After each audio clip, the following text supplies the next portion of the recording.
How did we get cell phones by being domesticated by wheat? Yeah, you heard me, and I'm going to try to get all of this out in less than 5 minutes. So first and foremost, we got to subscribe to the idea that when talking about domestication, we're talking about the definition that goes to adapt over time from a wild or natural state to the benefit of said domesticator. Because before we had wheat, we had a very different natural life where we would go out and hunt and gather berries and bring them back to the village for all to feast upon while we sat around a fire and cooked up our meats and gossiped about who was grunting in the next tent over. Yes, Homo erectus had a great time. And then whenever it was all said and done, we just pack up our few belongings and head to another area to hunt and gather some more. But we said, no, Mr. Homo, you will be sitting here grinding and plowing and planting and slaving away to help me reproduce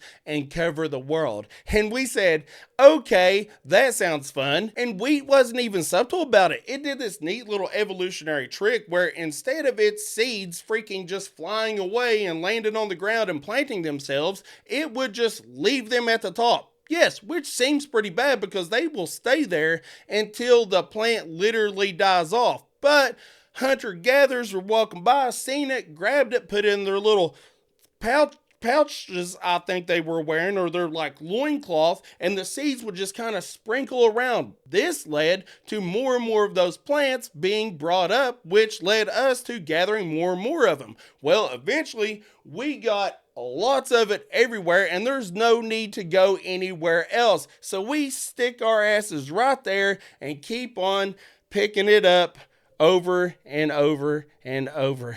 And if we stop, the wheat dies. And if the wheat dies, we die.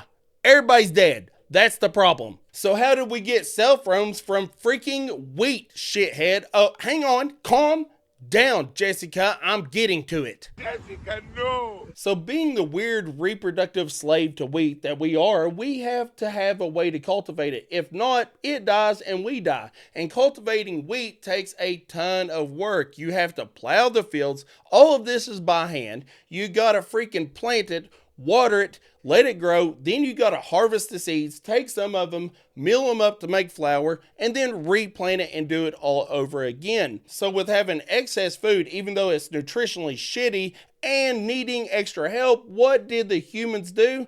Oh, that's right, we produced the free, cheap labor and started having tons of kids. Yeah, child labor for the win. But with humans having such wonderful foresight, we immediately started having problems because we had too many mouths to feed and not enough food. And this leads to lower birth rates, all this other stuff, and we needed to become more and more efficient. And the cycle just continued until we have stuff like this. But that's the thing, before wheat, there really wasn't a lot of reasons to invent bigger, better machines. I mean, stone tools work for everything that nature provided us, so we just didn't need to keep improving. But being in the demand of wheat, we needed more things to survive, more things to cultivate, and then those things led to different inventions, and before you know it, in the span of 10,000 years, we went from happy social gatherers to zombies who don't even step outside or talk to people. And that's how we were domesticated by wheat, and it led to the invention of cell phones. Is it a far stretch? Maybe. I don't know. I can kind of see it because we absolutely did take off whenever we domesticated or we was domesticated by wheat. And I thought it was pretty fun to think about. Anyways, I hope you enjoyed it. And if you want to, please consider leaving a like or a comment. And if you was really into it, you can subscribe. You can. You don't have to, but you can. And I appreciate you. And I hope you have a wonderful day. Bye.